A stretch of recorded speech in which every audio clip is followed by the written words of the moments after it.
Question number 27 कह रहा है which of the following is are true when HCl gas is pass through water. Okay student सुनिए, देखिए मैंने ये क्लास में बहुत डिटेल में डिस्कस किया हुआ है, मैं आपको फटाफट फिर से बता देता हूँ। HCl गैस जो होती है ना वो HCl गैस होती है, वो हाइड्रोक्लोरिक एसिड नहीं होता है, याद रखिए। और जब HCl के नीचे G लिखा रहता है गैस, तो ये एसिड नहीं है, इसकी एसिडिक कैरेक्टरिस्टिक ये नहीं शो करता है। एसिडिक कैरेक्टरिस्टिक शो करने का मतलब है ये H+ आयन दे दे, क्या दे दे, ये H+ आयन दे दे। ओके स्टूडेंट्स, तो HCl के नीचे अगर एक्वस लिखा रहता है तो इसका मतलब है इसको वाटर में पास कर दिया गया। कहाँ पास कर दिया गया? वाटर में पास कर दिया गया। स्टूडेंट्स याद रखिए, वाटर का डाइलेक्ट्रिक कांस्टेंट बहुत हाई होता है। डाइलेक्ट्रिक कांस्टेंट का मतलब होता है, आप इस तरीके से समझ सकते हो, देखिए हमने आपको क्लास में बताया हुआ है क्या, HCl, H हाइड्रोजन और क्लोरीन के बीच में कोवेलेंट बॉन्ड होता है। क्या कौन सा बॉन्ड होता है? कोवेलेंट। और क्लोरीन की इलेक्ट्रॉनिटी हाई होती है, मतलब ये इलेक्ट्रॉन को अपनी तरफ खींच के रखता है ऐसे, तो इस पर आएगा डेल नेगेटिव, यानी कि थोड़ा सा माइनस साइन आएगा। जिसकी तरफ इलेक्ट्रॉन ज़्यादा रहते हैं उस पर माइनस साइन आता है, और H पे क्या होता है? प्लस साइन होता है। तो इस पर थोड़ी सी पोलैरिटी तो होती है। जैसे ये वाटर के कॉन्टैक्ट में आता है, ठीक है ना। वाटर का स्ट्रक्चर क्या होता है, हमने आपको कई बार बताया क्लास में, ठीक है। वाटर में O पे होता है माइनस और H पे होता है क्या? प्लस। H पे होता है प्लस, ये वाटर का स्ट्रक्चर है, ठीक है, H2O, ठीक है। तो ये वाटर का डाइलेक्ट्रिक कांस्टेंट इतना हाई होता है बच्चों, क्या कि ये इस बॉन्ड को तोड़ देता है। डाइलेक्ट्रिक कांस्टेंट का मतलब आप देखिए 12th क्लास में पढ़ोगे, इतना आपको डिटेल में नहीं जाना है, फिर भी मैं आपको याद कराने के लिए ये बातें बता रहा हूँ। सुनिए, ये जो यहाँ पर बॉन्ड बना है ना, एक तरीके का इलेक्ट्रोस्टैटिक फोर्स है। क्या है ये? एक तरीके का इलेक्ट्रोस्टैटिक फोर्स है। और जिस भी कंपाउंड का डाइलेक्ट्रिक कांस्टेंट बहुत हाई होता है वो इलेक्ट्रोस्टैटिक फोर्स को तोड़ देता है, वो इलेक्ट्रोस्टैटिक फोर्स को तोड़ देता है। तो सुनिए, हाइड्रोजन और क्लोरीन के बीच में हालांकि यहाँ कोवेलेंट बॉन्ड है। कोवेलेंट बॉन्ड कैसे बनते हैं? शेयरिंग ऑफ इलेक्ट्रॉन्स है। याद है ना आपको HCl का स्ट्रक्चर? हाइड्रोजन के आउटर मोस्ट में 1 इलेक्ट्रॉन होता था, याद होगा आपको। और क्लोरीन के आउटर मोस्ट में कितने इलेक्ट्रॉन होते थे? 7। तो ये क्लोरीन 1 इलेक्ट्रॉन किससे शेयर करता था? हाइड्रोजन से। और हाइड्रोजन 1 इलेक्ट्रॉन किससे शेयर करता था? क्लोरीन से। इस तरीके से क्लोरीन का क्लोरीन का ऑक्टेट कंप्लीट हो जाता है और हाइड्रोजन का ड्यूप्लेट कंप्लीट हो जाता है। तो यहाँ एक कोवेलेंट बॉन्ड बनता था, ठीक है। कोवेलेंट बॉन्ड बनने के बावजूद भी HCl गैस को पानी में डालने पर HCl जो है, अब हमने यहाँ एक्वस लिख दिया, मतलब इसको हमने पानी में डाल दिया, तो ये आपको कोवेलेंट बॉन्ड ब्रेक हो जाता है और H+ मिलता है, और साथ में क्या मिलता है?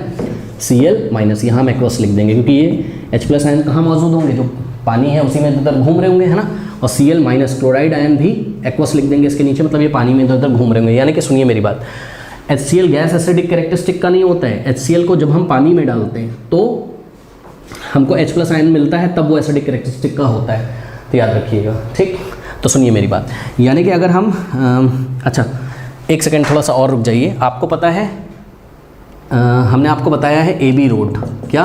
AB road. AB रोड का क्या मतलब है? Acid turns blue to red. Acid turns blue to red. Blue to red मतलब blue litmus paper to red. मतलब एसिड क्या करता है? एसिड ब्लू लिटमस पेपर को किस में चेंज कर देता है? रेड में। ये हमको पता है, ठीक है। तो यानी कि अगर हम HCl गैस के पास कौन सा लिटमस पेपर लाएंगे? Blue litmus paper. HCl gas के पास अगर हम ब्लू लिटमस पेपर लाएंगे तो कोई फर्क नहीं पड़ेगा। क्यों? मैंने आपको बताया कि HCl गैस के फॉर्म में एसिडिक कैरेक्टरिस्टिक नहीं शो करता है, बल्कि जब आप HCl गैस को कहाँ डालोगे? पानी में, तब H+ आयन मिलेंगे। तब उस जो पानी में सॉल्यूशन होगा उसमें H+ आयन होंगे, तब उस टाइम अगर आप ब्लू लिटमस पेपर लोगे, क्या लोगे? Blue litmus paper. मैंने शॉर्ट में लिखा है ब्लू लिटमस पेपर किस में चेंज होगा? Blue litmus paper red litmus paper में। ब्लू लिटमस पेपर का कलर चेंज होकर क्या हो जाएगा? रेड हो जाएगा, ठीक है। अच्छा, इतनी बात हो गई। और सुनिए, जैसे ही आप इस HCl को पानी में डालते हो तो ये जो H+ आयन बनता है इसको हम हाइड्रोजन आयन बोलते हैं। क्या बोलते हैं इसको? हम हाइड्रोजन आयन बोलते हैं स्टूडेंट्स। तो ये हाइड्रोजन आयन जो होता है, सुनिएगा मेरी बात ध्यान से, ये जो हाइड्रोजन आयन होता है, ये हाइड्रोजन आयन अनस्टेबल होता है। क्या होता है? अनस्टेबल। क्यों अनस्टेबल होता है? समझिए ना, क्योंकि हाइड्रोजन के देखिए आउटर मोस्ट में 1 इलेक्ट्रॉन होता है और ये कौन लेके निकल जाता है? क्लोरीन। इसलिए क्लोरीन पे आ गया माइनस, क्योंकि इलेक्ट्रॉन किसके पास चला गया? क्लोरीन के पास। और H के ऊपर बच गया प्लस, क्योंकि H का इलेक्ट्रॉन बाहर चला गया। तो ये जो H+ बना है, अब इसका इलेक्ट्रॉन निकल गया, तो भाई अब तो इसके पास एक भी इलेक्ट्रॉन नहीं हुआ। और हाइड्रोजन के पास यदि एक भी इलेक्ट्रॉन नहीं होगा तो वो अनस्टेबल होगा, क्योंकि हाइड्रोजन तभी स्टेबल होगा जब उसका ड्यूप्लेट कंप्लीट होगा। तो इस तरीके से मोटी मोटी बात यह है कि H+ आयन जब बना है तो हाइड्रोजन का इलेक्ट्रॉन निकल गया है, तो ये अनस्टेबल होता है। तो ये स्टेबिलिटी को गेन करने के लिए वाटर का हेल्प लेता है। किसका हेल्प लेता है? वाटर के मॉलिक्यूल का हेल्प लेता है, और ये वाटर के साथ कोऑर्डिनेशन बॉन्ड बना देता है, ठीक है ना। किस तरीके से कोऑर्डिनेशन बॉन्ड बनाता है वो मैं आपको बता दूं। देखिए, आपको इतना डिटेल में नहीं जाना है, फिर भी मैं आपको बता दे रहा हूँ। ये वाटर जो होता है, ये वाटर का स्ट्रक्चर हमने आपको क्लास में बताया। तो वाटर के ऑक्सीजन पे यहाँ लोन पेयर होता है, तो ये लोन पेयर डोनेट करता है, ऑक्सीजन जो होता है वो अपना लोन पेयर यानी कि ये दोनों इलेक्ट्रॉन किसको डोनेट कर देता है, H+ को। तो आपके पास क्या बन जाता है, F3O+ बन जाता है, यानी कि हाइड्रोनियम आयन बन जाता है। क्या बन जाता है, हाइड्रोजन आयन। तो मोटी मोटी बात सुनिए, ये हाइड्रोजन आयन था, लेकिन ये कौन सा आयन है, हाइड्रोनियम आयन। मोटी मोटी बात ये है कि HCl को जब हम पानी में डालते हैं, HCl गैस को जब हम पानी में डालते हैं, यानी कि HCl एक्वस हो जाता है जब, तो हाइड्रोजन आयन बनता है। और ये हाइड्रोजन आयन अनस्टेबल होता है क्योंकि इसके इलेक्ट्रॉन निकल चुके हैं। तो स्टेबिलिटी को गेन करने के लिए ये वाटर से हेल्प लेता है, बोलता है वाटर को, भैया मेरे साथ कोऑर्डिनेशन कंपाउंड बना दो। कोऑर्डिनेशन कंपाउंड बनाने का ये मतलब है कि वाटर के ऑक्सीजन के पास जो लोन पेयर इलेक्ट्रॉन है वो किसको डोनेट करेगा, डोनेट करने का मतलब किसको शेयर कराएगा, H+ आयन को शेयर कराएगा। तो ये देखिए हमने दिखाया है कि वाटर H+ आयन वाटर की हेल्प लेता है, यानी कि इन दोनों में एक कोऑर्डिनेशन बॉन्ड बनता है और हाइड्रोनियम आयन तैयार हो जाता है। कौन सा आयन तैयार हो जाता है, हाइड्रोनियम आयन तैयार हो जाता है। ठीक है स्टूडेंट्स, तो ध्यान रखिएगा। अब सुनिए मेरी बात, सुनिए, अगर हम आपको बोले कि HCl को आपने पानी में डाला तो आपको कौन कौन से आयन मिलेंगे, सुनिए मेरी बात। क्या आपको H+ आयन मिलेगा, लेकिन वो अनस्टेबल है। वो H+ किस में चेंज हो जाएगा, हाइड्रोनियम आयन में। मैं लिख देता हूँ, ये कौन सा आयन है, हाइड्रोनियम। कौन सा आयन है, हाइड्रोनियम आयन। और आपको क्लोराइड आयन मिलेगा। ओके स्टूडेंट्स, पहले ऐसा होगा, फिर H+ H2 के साथ मिलकर हाइड्रोनियम आयन बनाएगा और एसिडिक कैरेक्टरिस्टिक शो होगी, यानी कि वो सॉल्यूशन ब्लू लिटमस को किस में चेंज कर देगा, रेड लिटमस पेपर में। अब आइए देखते हैं हमें ऑप्शन क्या क्या दिए हुए हैं।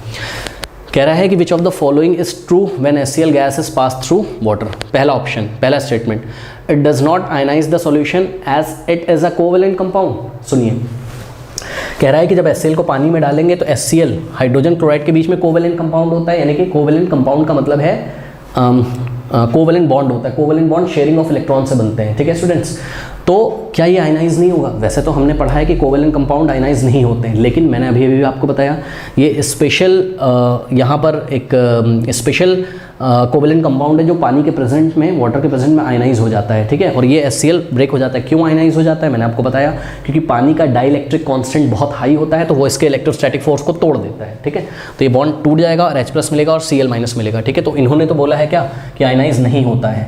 भैया ये तो गलत कर दिया इन्होंने, ये रॉन्ग स्टेटमेंट है। ठीक है, आयनाइज हो जाता है भाई। Second option, it ionizes the in the solution. क्या HCl सॉल्यूशन में यानी कि पानी में डालने पर आयनाइज हो जाता है? हाँ, हो जाता है। ये देखिए हमने आपको आयनाइज करके दिखाया है। H+ बनता है और Cl- और H+ वापस H2 के साथ मिलकर H3O+ यानी कि हाइड्रोनियम आयन बना देता है। ये कौन सा था? हाइड्रोजन आयन था। ठीक है, तो it ionizes in the solution, yes, ये स्टेटमेंट ट्रू है। थर्ड ऑप्शन देखिए, it gives both hydrogen and hydroxyl ion in the solution.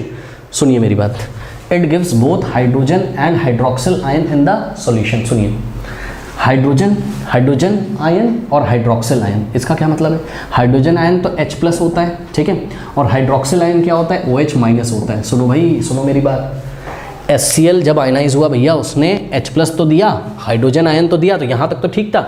Hydroxyl ion कहाँ दिया उसने? नेगेटिव वाला आयन, एन आयन। कौन सा एन आयन है? वो क्लोराइड एन आयन है। कौन सा है? OH- कहाँ दिया उसने, बताओ क्या दिया? Chloride anion. नेगेटिव वाला आयन कौन सा है? क्लोराइड वाला है। OH- नहीं है, हाइड्रोक्सिल आयन नहीं है, तो ये स्टेटमेंट भी इनका रॉन्ग हो गया। फोर्थ स्टेटमेंट देखिए, कह रहा है it forms hydronium ion, it forms hydronium ion. ये देखिए, क्या ये हाइड्रोजन आयन बनाता है? कहाँ? In the solution due to the combination of hydrogen ion with water molecules. Yes, जब हमने HCl को पानी में डाला तो जो हाइड्रोनियम आयन क्या बना? हाँ बना। ये देखिए हाइड्रोनियम आयन बना। कैसे बना? हाइड्रोजन किसके साथ रिएक्ट करता है? वाटर मॉलिक्यूल के साथ। हाइड्रोजन आयन किसके साथ? H+ आयन, यानी कि हाइड्रोजन आयन किसके साथ रिएक्ट करता है? वाटर मॉलिक्यूल के साथ, स्टेबिलिटी को गेन करने के लिए मैंने आपको बताया। तो फोर्थ ऑप्शन भी इनका बिल्कुल, फोर्थ स्टेटमेंट भी बिल्कुल ट्रू है।